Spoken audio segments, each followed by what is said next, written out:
ទស្សនិកជនជាទីគោរពធ្លាប់ដឹងហើយថាសត្វខ្លារបស់ប្រភេទនេះគឺជាសត្វដែលកាចសាហាវ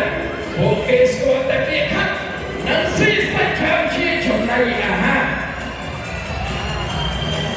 ដូច្នេះហើយមុននឹងធ្វើការសម្ដែងលោកគ្រូរបស់យើងខ្ញុំគាត់សូមចាត់តារាសម្ដែងគាត់ឲ្យទៅអង្គុយលើកៅអីឲ្យមានរបៀបរៀបរយដើម្បីធានាសុវត្ថិភាពនៃការសម្ដែងគាត់ផងដែរដល់ពុកម៉ែបងប្អូនបាទតារាសម្ដែងយើងខ្ញុំគ្មានការអង្គុយឲ្យនៅនឹងកន្លែងឲ្យមានរបៀបរៀបរយនោះទេមិនអាចធ្វើការសម្ដែងជូនពុកម៉ែបងប្អូនបានទេបាទហើយเราก็ធ្វើដំណើរមកចុះក្រោយពីរឿងអស់ជាមួយនឹងជំនួយការរបស់យើងខ្ញុំពីរនាក់ផងដែរលោក